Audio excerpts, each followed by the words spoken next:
I did. I'm always about action, right? I'm Mhm. always, if I want to do something, I'm going to take action and do it. Whether I'm doing it right or wrong, I'll find out later, and sometimes that's a negative thing, but also that's a positive because I don't wait around to make. Hey guys, before we start, drop a like, follow, and subscribe. Coming in hard. Welcome to CEO Confessionals, business talk for entrepreneurs, real estate wholesalers, investors, and lenders. From beginners to rising starts to moguls. This is CEO Confessionals with Thomas HIYIL. Hey guys, welcome to CEO Confessionals. I'm Thomas Howe, and today's guest is a well-known Phoenix wholesaler that's in the wholesaling business, Max Jimenez from Max Cash Offer. Max, Yeah. thanks for coming to Confessional. Hey, thank you. I appreciate Thomas for inviting me. Honestly, it's a pleasure for me to be on here. Oh, it's great, man. So, Max, one of the things about Confessionals, like you're going to talk a little bit about your personal stuff. Some of the stuff that you're going to talk about is most people don't know. Correct. First and foremost, what led you to become an entrepreneur? That's a good question. By the way, I love the name of the show, Confessional, right? You're here to confess. But yeah, that's a great question. I've always had the entrepreneur bug. And this was back when I was younger. If you look at my history, again, we're confessing here, right? If you look at my history, I went through multiple jobs. Like literally, I was not a good employee, if you want to call me that, right? Just because in my heart, I felt like I wanted to have my own business, be my own boss, do my own thing. So if you look back throughout my history and you look at, if I was to put a resume, you'd be like, this guy, yeah, he's been to too many jobs. So that started when I was really younger, and then it got more, what is it called? It got stronger and stronger, right? Me wanting to be that. And around 2006, 2005, I met a very good friend of mine. He passed away 5 years ago, but I met a good friend of mine that was an actual, which we would call an entrepreneur. And so he kind of was the one that actually sparked took that interest or took that desire or took that whatever was in me, and basically was the one that lit the match, and very grateful for that, for him doing that. So, can you tell us a little bit more about that? What did he do? Yeah, so I've always loved sales. At this point, before right around the time when I met him, I got a job selling. This was back in '05, so I got a job doing credit repair. And so this is when you remember the real estate again was booming around that time. Everybody was getting loans, and so this guy that I got hired with, he was doing credit repair. So he worked with loan officers and real estate agents will bring us clients. And so in that office, and this is something, and this goes back to like, I didn't know the opportunity and I didn't know what was going on there, but they were involved in real estate. They were involved in fix and flipping. They were buying and selling houses. And, for the most part, I didn't know that world, but I was involved in real estate some form, somehow. And so me and him, I befriended him. We became really close. And so that sparked the interest for real estate. And you know what happened after that? 2 years later, the market crashes and all that. But he was involved in real estate. He was buying houses, and not only houses, he was doing like luxury homes. And so it was curious. It was interesting. And just talking to him, he became my mentor. We stayed in touch. We worked together on some projects, nothing related to real estate. And then just again, we became really good friends, even though we were, he was a lot older than me, but he became a mentor when it came to entrepreneurship. Okay.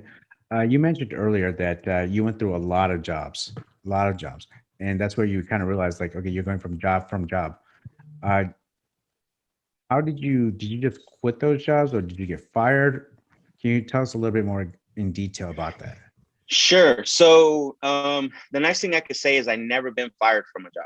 Okay. Never. I've never been fired from a job. I've always it seems so to me. I think you when you do something and you feel you reach like your potential or your peak, you're like, man, like this is as far as I'm going to get here. So then the desire of being there starts to go down the tank, correct?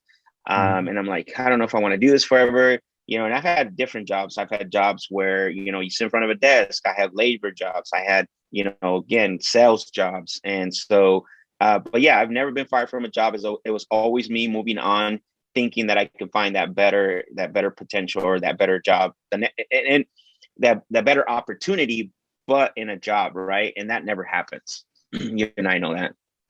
Okay. As a child, how were you doing in school? Was it the same process? You're always looking for something better, or were you a little bit more of a rebel? Yeah, so I was a little bit more rebel back when I was in school. I didn't graduate high school, so I dropped out I was a sophomore in high school, and then a couple years later, I went back, got my GED here in Phoenix College. I got my GED, but I didn't continue any education after that. And the other thing too is I think what created that as well is my family was not very stable, right? Like we moved around like every year to every 2 years. So I was going to different schools almost every year to 2 years. So you can imagine what that does to a kid, correct? Like you got to build new friends again. You got to build that trust. And so, there was a lot of other stuff that contributed to me becoming that rebel or that person that, didn't really care about school. And, I really did. And I would just go hang out with my friends. I would only get good grades in the class that I like. And that goes back to what we were talking about, right? I wasn't a good employee. Yeah. And I've always been a reader. Interesting enough, one of the classes that I got good grades on was reading. That was one of the classes. And, PE, obviously, working out, stuff like that. But some other stuff I didn't really like. So I would just didn't care about it. But yeah, I would pick and choose where I wanted to succeed and stuff.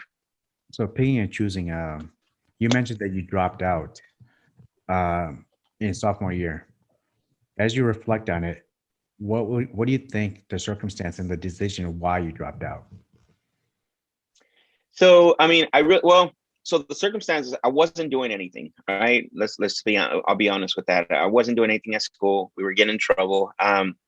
So so I was going to my ninth grade. In ninth grade, I was going to a different high school, and then I dropped out my junior year because 9th and 10th I was going to the same high school, and then my junior year I ended up moving over to. I wanted to hang out with my cousins, so I asked my mom if I can go to high school with them, and my mom said yeah, and I ended up going to another high school, and then my cousin's only about 3 years older than me, so me and him, tag team, we were nothing but trouble. And we didn't get arrested. We didn't get anything like that. We just, we didn't go to school. We were always ditching. We were always, that's what we called it back then. I don't know what they call it now, but, and so my older cousin, and this is where I got my work ethic from, my older cousin, his brother, came and talked to us one day, and he's like, hey, you guys aren't doing crap at school. You guys are you're going to have to start working. All you're doing is making my mom upset. And, you guys are not working. I'm sorry. You guys are not doing anything with your education, not doing anything at school, but causing trouble. So you're gonna end up going to work with me. And I started working with my cousin when I was 17. So I ended up that's when I started working around 17. Okay. Just as many teenagers, you're always rebellious, getting into trouble. So what kind of trouble did you really get into besides teaching school? So it wasn't. I've never been to jail. I never got arrested, thank God. It was mostly just, teenage stuff, right? Fighting with other people, not going to class, being the disruptor in the class, right? Disruptor. Having, getting kicked out of the class, things like that, stupid things that, that we were doing. And so it was never anything. Even outside of school, like I said, we did so many crazy things, but never, like I said, never to the point where I spent time in jail or anything like that. So it never got that bad. Yeah, that's good. Yeah. Sometimes you face those challenges all the time. Exactly. After high school, you went to multiple jobs. Can you tell us a little bit about some of the jobs that you had? Yeah. So, like I shared earlier, I worked with my cousin. He owns his own business doing flooring. So that was a labor job. I worked with him for about 4 years. Now, that was actually, I always say this even now, that was the best experience of my life because that's where I learned about work ethic. One thing that I always share with people is that I love my cousin. He's the coolest guy ever, straight A. But when it came time to work, he was like this total complete opposite. He transformed, like he became the Hulk. Right. and because he was about his business, right? Like, and I remember it would get me so upset because I'm like, we were just in the truck about an hour ago. We were talking, you're cool. And then he would just, as soon as we get to, but now I understand why, right? Now that I own a business, I understand why he was the way he was. And then after that, there were some challenges with that. So I left working with him. And then I ended up doing odds, I did everything from working from corporate jobs, working for small businesses, doing sales. And then my last job before I actually got into this, I actually, as a matter of fact, I worked for Best Buy for a little while doing phone sales. This was back in 2007. I was working there for about a year and a half, maybe 2 years at Best Buy. I worked there. And then after that job at Best Buy, I was like, I really, again, I think I maxed out potentially what I could do. I went and my stepdad's always been in construction. So I'm like, I don't know what to do anymore. Let me go take this job for a little while, right? The little while turned about 5 years. And so, and that was the job I had before I jumped into real estate. It was construction job. So it was basically we would build new buildings, schools, clinics, restaurants, all sorts of different types of projects that we were doing. Okay. So you jumped the leap from working in construction to real estate. Can you tell us the moment you decided to take that leap of faith? Yeah. So again, I'm going to tie the story in with my friend, right? That I was talking about earlier. So 2013, 2014, I was going into my 4th year, I think, of working that construction job. And I started seeing the real estate market those 2 years were really started to spike up. And so I reached out to him. I made a phone call to him. I said, "Hey, Randy, how's it going? Hey, have you seen what the real estate market is doing? I mean, have you considered maybe jumping back in? Let's start. I have the construction background. I have connections, and maybe we can start buying some properties." And he's like, "Yeah." He goes, "Yeah, let's." He goes, "If you want to start, getting the ball rolling, right? As if you want to call it that." I said, "Yeah, let's do some work." So I did. I'm always about action, right? I'm always, if I want to do something, I'm going to take action and do it. Whether I'm doing it right or wrong, I'll find out later, and sometimes that's a negative thing, but also that's a positive because I don't wait around to make things happen. And so, yeah, and what's funny is now that I remember this, I would go on, I would go on Craigslist because I knew how to use the internet. I'd go on Craigslist, look at properties, and I would see these cheap properties, and then I would call and I would say like, "Hey, I was calling because I noticed that this property was for sale." And they're, "Yeah, so can you close in 10 days? Do you have all the cash?" And I'm like, "What?" So I didn't know there were wholesalers at that point. Okay. So I was actually calling, and so basically I took a lot of action, and that started around late 2014, and now we're transitioning to 2015. Nothing was happening. I'm like, and I got frustrated. I'm like, you know what? Maybe this is not for me. Maybe this is not for me.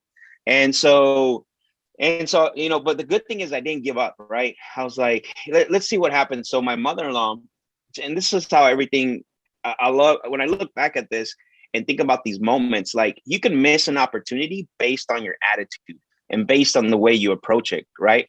And so when I look back at this, it took one question. So I went to my mother-in-law and said, "Hey, do you know any realtors that I could talk to?" And she goes, "Yeah." She goes, "You can actually talk to the realtor that sold me my house." So she gave me her number, then called her that day, called her the next day. And I talked to her. And again, it was almost as a dead end, correct? So at this point, you can see I'm like, oh man, nothing's happening here. She's like, "You know what? I'm not in that world anymore, this and that." And guess what's the next statement that she made? She goes, "But she said, before I let you go, why don't you look up," she goes, "matter of fact, look up a guy named Sean Terry." Okay. And I said, "Yeah." And I said, okay, I'm like another person now. I'm thinking, and I want to pause there a little bit because I think what happens a lot of times, right, is that I'm a big believer in is when the student is ready, the teacher will come, right? And again, because I was around that world back in 2004 and 2005, and I'm thinking, man, I wish I would have jumped in with those guys, but maybe I wasn't ready for it, right? My mindset wasn't there. The opportunity, I would have probably squandered it, if you want to use that word, right? I wouldn't be able to take advantage of it. But at this point, I was already into some self-development. I was getting into it. I was already reading some books. So potentially that's what I was being prepared for, correct? And it was interesting how that happened, as a matter of fact. She's like, look up a guy named Sean Terry. And so I could have said, well, who the heck is that guy? I'm not going to do that. And so that night, I did. I looked him up. I Googled it. I downloaded his ebook. I read it. Kid you not, I read it 4 times. Wow. I'm like, and not because I didn't understand it. I just was blown away by what he had put in that ebook. And so the next day I called my buddy up. I called him up like, hey, Randy, I found this guy. I said, he's here locally. This is the ebook. This is what he said, this. And then guess his next statement was like, is he legit? Yeah. Because most people have that curiosity, right? Is it legit or not? But that's how kind of that transition happened. And then, obviously I went to his event. I would start going to his meetups here locally. Yeah. So now you met Sean Terry, your world of real estate started opening up. Yes, correct. So now, how did you get into wholesaling? Sure. So, obviously Sean Terry back in 2015 was like he was the guy, right? He was the go-to guy. He was the guy that everybody was learning from. I mean, honestly, if we look at everybody we see and we follow on Instagram, I mean, half or more of those guys probably, came from, his tree, right? His coaching tree or even learned from him. I don't know if you did. I don't know if you learned from Sean Terry or not. I'm very familiar with them. Not directly, but I've watched a lot of his videos. Got it. Yeah. So that's what I'm saying. Like, so the great thing about what helped me is he was local. So he was holding meetups every single month. So I was attending the meetups. And so this was right around 2015, around June. I was still working my job, right? Like I didn't stop that. I was still working. And then in October, he had his first real estate event called Extreme Freedom. And so I attended that event. And so this was my mindset still at this point. Even though I was doing self-development, I still had that limited belief. And so he was charging, $99 and you bring a friend. I'm like, man, I don't know if I should spend the $99 to go to this event. I don't know what it's going to do for me. And so, I did. I mean, I called that taking the risk, right? It was only $99, but at the same time, my mindset was still changing. It was still shifting. And so I ended up going in it, and actually it really, truly changed the dynamic of how I visualized what this vehicle was. I was like, this is the vehicle I want to use. This is where I'm going to work. This is it. Like, there's nothing else I want to do like that going to that event. And honestly, I wish I would have spent more money, go to their VIP, be part of their mastermind, looking back, but it passed. I can't do that. I can't go back. But that was the defined moment of me, being all in and going all in. And there was nothing else I wanted to do but do this, which was wholesaling. Awesome. Fast forward some time, you went through a course, you started learning. When was your aha moment, the moment you believed this could work? Yeah. So honestly, again, going back to what I was saying, right? Like when I find something and I believe that this is what I want to do this, I'm going to do it. I just take action. Like I don't need anybody to really show me proof, to really show me like, I'm seeing it work. I'm seeing other people, I started getting around other people. So I knew that this was working. So I'm like, this has got to work. So I just started taking action. I started writing letters, which, back then you can send 200 letters and you'll get, 3 or 4 calls, which was awesome. I started putting out bandit signs. Nothing was really happening for me. And I look back and I don't think I was taking, because I was still doing my job and I was still working, and so, but I would do this stuff after work. And so a couple of the aha moments that, like you're asking is I went to some appointments. I talked to sellers. I even got one property under contract within my first 4 months. I was like, man, this is awesome. Unfortunately, I wasn't able to sell it because, I overpriced it. I got it under contract too high because I didn't know. I was just taking action. Right. Yeah. And so that kind of sparked like, man, I'm going to make this work. This is going to work. Like, this is what I want to do. There's nothing else I'm going to do, but do this real estate thing. And then right around, I want to say now we're going into 2016, right around that time, around like April, May, around that area. Like I started not liking being at my job. I'm like, because I already had shifted my mindset because after that event, which was October 2015, for the next 6 months, what I did is I engulfed myself with podcasts. I engulfed myself going on webinars. I was reading books. I basically shifted and I stopped listening to music in my car, stopped watching TV at home. Also at work, I would put in my earbuds and I was listening to podcasts consistently. So all I was doing was programming my mind I was already visualizing where I wanted to be at, for the most part. So around April, May of 2016, like, I'm like, man, I felt out of place. And so being in that job, I was like, man, I don't belong here anymore. Like mentally, I already had checked out. So you kind of went through a phase of syndrome. And as you're jumping, taking action, what do you want to accomplish? I'll say that again. What do you want to accomplish? When I was taking action? Yeah. As an entrepreneur, what do you want to accomplish? As overall as an entrepreneur, I think I had somebody ask me this question the other day, like, what is it that Max wants to be or wants to do? Honestly, I want to impact. I want to give back. That's one of the biggest thing. When I first started, yeah, it's about, you see the big checks, you see the money, but as you get into it, you obviously grow. You start to learn that money is just a tool and it's a product of what you're doing. It's not necessarily the goal. And then there's people out there that are coming behind me, that are wanting to change their lives. So honestly, I want to impact people, and not necessarily in real estate, but mostly just the mindset and the entrepreneur, what it takes to be an entrepreneur, right? Because most people usually they just don't make it because they don't make that mindset shift, right? That's the biggest challenge, man. I think honestly, it's that mindset shift that you have to make in order for you to be successful. And so that's what I want to do. I want to impact people. So you're impacting a lot of people now. You're doing a lot of sales training. You're coaching people. What do you enjoy the most about being an entrepreneur? What do I enjoy about the most? I always want to say this, right? Because it's the easy answer to say, which is the freedom, right? But let's be honest, you and I are both business owners, and sometimes that's not always the case, correct? It's a lot of times, and this is the thing about, social media and Instagram and Facebook, things like that. When people show, like, it's not always the real thing, right? We know, being an entrepreneur, I love that part. I love having the freedom, whether I choose whether I want to work or not. But obviously we always have to work.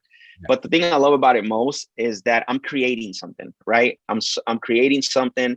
And I think that's the nature of an entrepreneur, is that you're going out and you're creating whatever it is, whatever product it is, whatever tool you're creating, that that you're solving a problem for someone. And so you're creating, and you see this, right? You're seeing this come to fruition. Like, wow, I can't believe, that I'm actually doing this. And that's one of the things that I love, right? And not only that, you start to see the people that line up and the people that fit in what you're creating, and then they're changing their lives. Because we've had a lot of people that work with us and have left, and they're doing really well.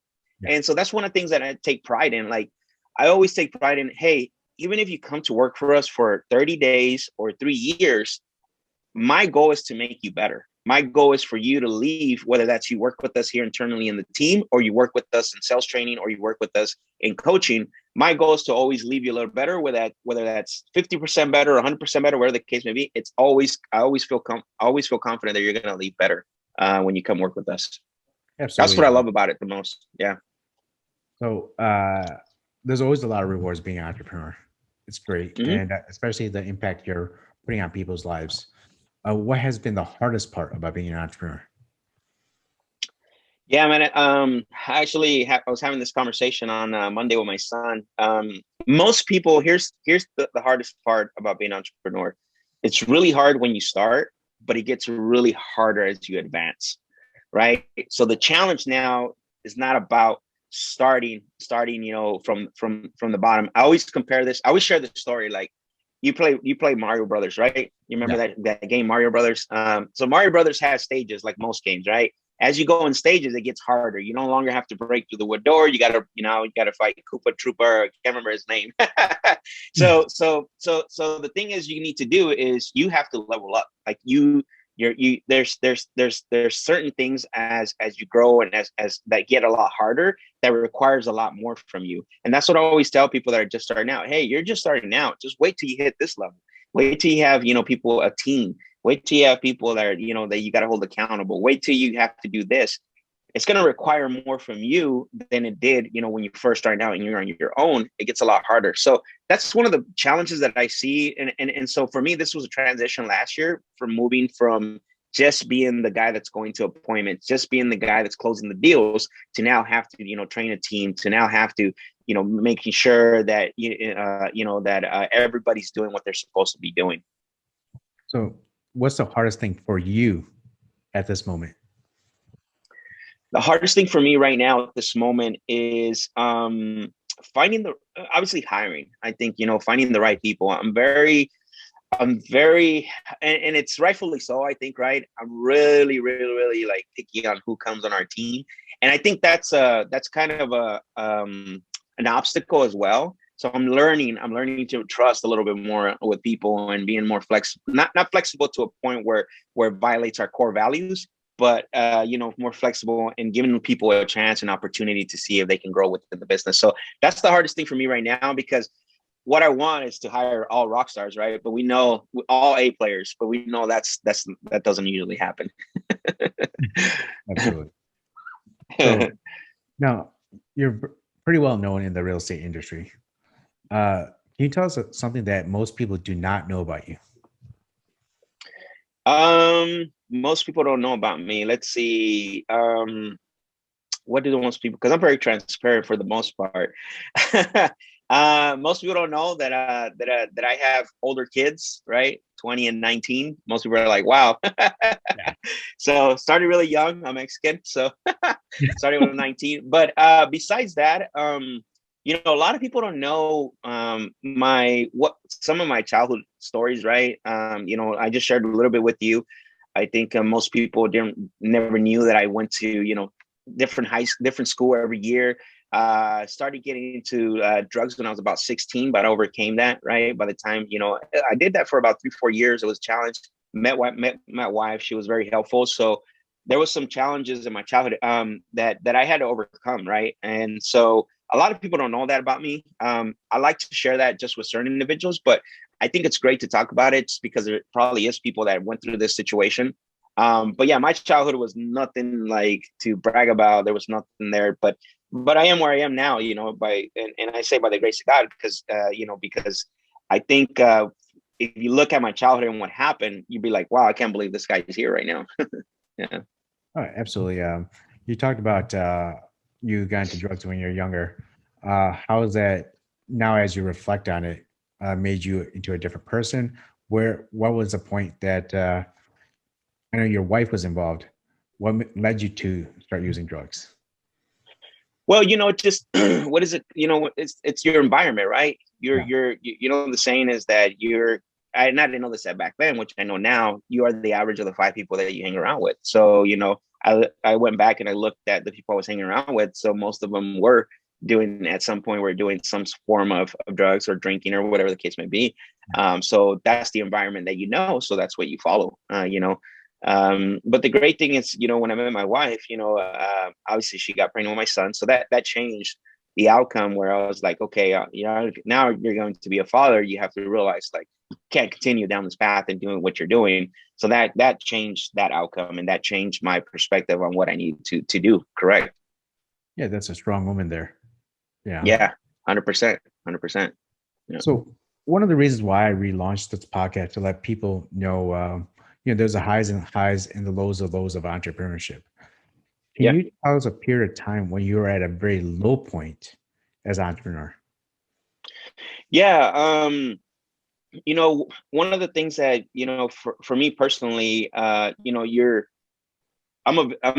like to visualize things, right, in the future. And so my profile tends to, what my profile is that I tend to see things as they should be. And so I don't get, so what happens is I when I see things that are not the way I tend to see things as they should be, that's the frustration that I get. And so sometimes, you feel like, man, I should be doing more, or what is going on and what am I doing wrong? So I'm a very big self-critic. And so, that's when those things happen, I have to kind of push myself out, because if not, I'll let those go at a low point, and that could turn into a low point. Right. But I think for the most part, if I can use at least one example, was last year we had the lowest point that we hit in our business was we had 3 acquisition guys leave us, and then we had our person that we had as an integrator leave us as well, all within a month. That was pretty hard. So that was actually a low point, because I was, what we had going and what we were doing, it was working well. And so, but again, things happen. And so we just picked ourselves back up and had to start grinding again, put ourselves back in the business. And when you were at your low point, how did it impact your family or the workplace? So my family, there's a thing that I've learned, which is called the IR, right? Which is your role and then who you are, right? So I'm very good at separating those two, make sure that my role, what I do for work, and who I am as an individual don't mesh, because that's a really bad thing that you can do as an entrepreneur and as a person in the business, because you could be an excellent father, you can be an excellent husband, but maybe you're not doing well in your business. So I've learned how to separate that well. So as far as my family, it didn't impact, obviously I have conversations with my wife, but it didn't impact it in a negative way, if we want to use that word. As far as my business, it definitely did. Right. And so one of the things was like, what do we do? Right. You got to challenge yourself. You go through that low moment, but now you have to basically check yourself. Now, the good thing is, the great thing is that it was myself, it was my business partner, Steve, right? You know him. And then we had one individual that was still working with us. So there wasn't a lot of people. It's basically, we were just starting over. And that person that stayed with us was actually believed in us, and so he just hung around with us with the punches. Yeah. So was there a period of time during that time you thought about just giving up and just like, okay, I got to do something else? If I can recall, I think you always think that. I think there's you go through those moments where you're like, am I doing the right thing? Just like I was having the conversation on Monday with my son, I'm like, you fight those, those never go away. I told him, you think you're struggling now? I said, you got to remember that urge to quit is always going to be there, but the urge to succeed has got to be higher than that.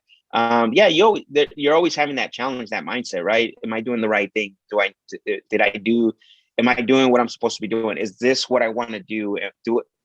Is this worth me going through all this? Right. You definitely think that. And it's something that I thought about. And so what I did is I went back and I looked at how come I started this journey. Yeah. So you're at the point where you're thinking about quitting, then you reflect on back why you started. Correct. Yep. That's all I did, right? You reflect on back why you started, how much time you've implemented it. And the biggest thing, I've never had any, if I can recall, is I never had doubters per se, right? Like, hey, when I first started, I've always had supporters. So my wife, my father-in-law, my mother-in-law, and those are the people that came to mind at that point, right? Because those are the people that said, hey, you should do this. Hey, keep going. Don't give up. And so you imagine if you do give up, those are the people that you're basically the ones that were cheering you on, the ones that believe in you. Those are the ones that you're going to let down, right? Because they're the ones that poured out that positive energy in your life. Okay, that's awesome. It's like just like anything, it's like you're always going to face challenges and adversity. You surround yourself with great people that support your decisions.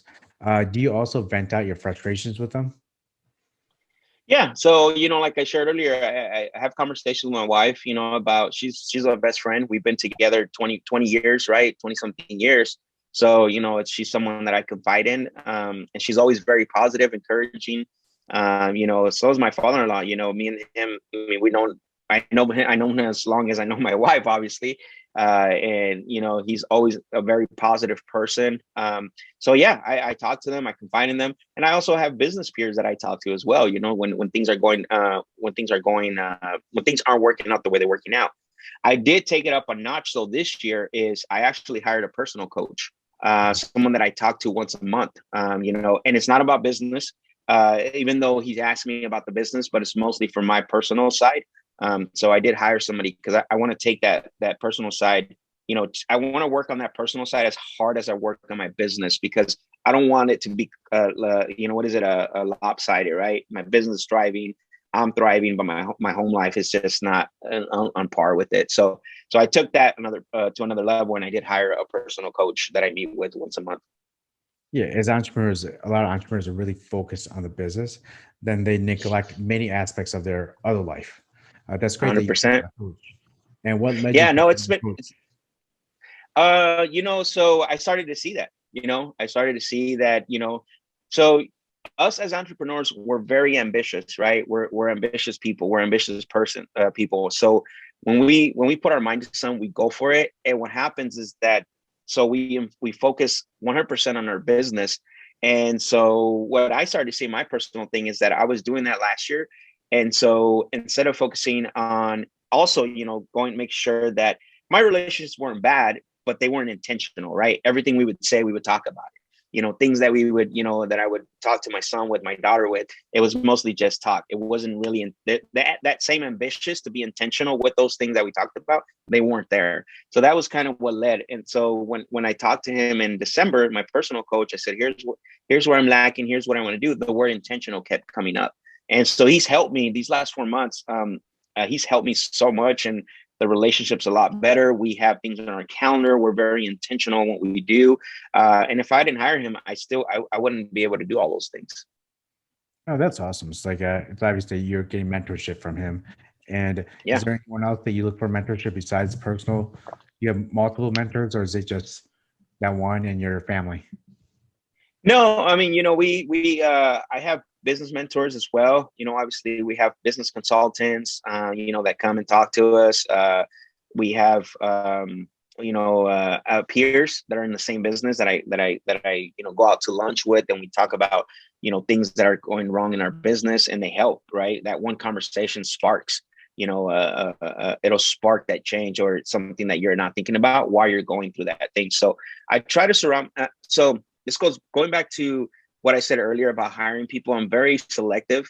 So Steve laughs at me because I always tell him, like, there's not a lot of people I confide in. There's not a lot of people that like, you have to really earn my respect, like to say I respect that person. So I'm very picky, and I'm very. It takes a lot for me to go out and sit with you and then talk about these things, because I want to make sure that I'm talking to somebody that's like legit. Yeah. Yep. And especially there's something called ASCO. And I'm not sure if you're familiar with that term. ASCO is someone that asks you questions, but never does anything about it. Oh yeah, I've heard that before. Yep. That's so funny. Yeah, I'm sure you encounter a lot of that. And as Oh, 100%. yeah. 100%. So if you could do anything different, what would you have done differently in the past few years? Am I in my business or personally, or? Both, either. Got it. I would have hired a personal coach a lot sooner. It's funny, because I would have hired consultants. I think that's the biggest difference. A lot of us, and I understand when you're starting out, you can't pay for mentorship, you can't pay for coaching, but as soon as you can, you should. And I'm not saying this just because we have a program, right? You guys see our coaching program. We're not out there pushing it like some gurus and stuff, but I say this because it's definitely impactful and it's going to change your business, right? So if there's anything I would have done different, is probably we should have had, like Gary came out, from Sharper Process, and me hiring my personal coach, just because I see the impact and I see the difference, right? And what it's done in such a short time frame. So I think about, what if we would have done this a year ago, right? Or 2 years ago, if we would have had just somebody come in, somebody to structure it, consultants, or a personal coach. But that's the main thing I would have done different, to be honest with you. Okay, that's awesome. Can you tell us a little bit about your coaching, what you guys do? Our coaching program? Yeah. Yeah. So we have a sales training, coaching program, and so in that program, what we teach is for people to stop, going to appointments, stop prospecting from the seat of their pants, right? And I get it. When you first start, you just go out there and you try to get deals, or you try to talk to prospects. So what we teach you is to have a framework, right? To have a sales process. And so what that does for you is the sales process, and have a framework, it helps you to have that repeatable success. Because, a lot of times what happens with people, especially in the wholesaling business, a lot of times they don't know how they got the deal. because they don't have a process, right? And you being a person that's big on processes, you probably can understand this, right? You know, how our sales training is different from a lot of other people, is that there's a 6-step process that we follow, and it works. It's successful. We've impacted a lot of people in this business. Actually, what's funny is the other day I was listening to a podcast that somebody sent me, and these two guys are on there talking, and they say Max and Steve, and I was very surprised, like, you know, very humbled by that. Honestly, like it didn't hit my ego or anything. I was just like, wow, that's freaking awesome, and like to hear that. So, you know, so our sales training program, we hold it once a month, but in that it's a 1 day, and then we have a 2-day, which on the 2-day one we do the one. You think you came to the 2-day one, right? That one, yeah. So on the 2-day one, we have the 1 day of sales training, and the second day we basically just talk about the tools that we're using in our business. Like, we don't try to sell you products. We don't even talk about products that we're not using. And we've had, because of our reach and podcasts and all that, we always have a lot of products that are being, you know, that people want us to push, and we just don't do that. Like, we just don't believe in that. So our 2-day workshop is actually a more of you know, looking into what tools we're using, and you know what strategies we're using and things like that. So, but our coaching program, I think, you know, from what I've seen, it's, you know, in the feedback that we've gotten, just the sales part of it, I mean, people are amazed by it, right? It's definitely different. It helps you stand out. It doesn't make you feel like that run-of-the-mill salesperson, right? You're setting up conversations. You know, you're basically turning the tables on your prospect. That's really what you're doing. That's awesome. For the listeners that's on this, where would they find about this coaching? What is it called? What's the website? Yeah, so they can go to disruptors.com. Really simple, disruptors.com. And they can go on there, request information. Actually, we also have on the YouTube channel as well, we have a free wholesaling course too. We don't charge for that. They can go that, but easily that you'll find that on the website as well, disruptors.com. Yeah, absolutely, guys. The link, Max will provide the link. It will be on the bottom. So any words of advice that you have for our listeners, Max? Yeah. So I want to say this. So whether you're starting out or whether you're at a certain level, and sometimes, you know, not sometimes, but you're going to encounter failures. You're going to encounter, you know, moments where you want to give up. And I just want to encourage you, don't give up, right? Keep pushing through, because at the end of the day, those are part of the journey. They're not avoidable. So there's nothing you can do to avoid failure. There's nothing you can do to avoid what's it called, negative impact in your business. That's part of the journey. So I want to encourage those that are listening, that whether you're starting, whether you're at a certain level, is if you do hit those points, just go through them, figure out a way to work those out, and don't give up. Yeah. Thanks, Max. It was a pleasure having you on the show. Guys, just remember, as an entrepreneur, enjoy the journey, enjoy the process. There are struggles. Look for a coach when you can, and take action. All right, guys, I'm signing off. Thanks, Max.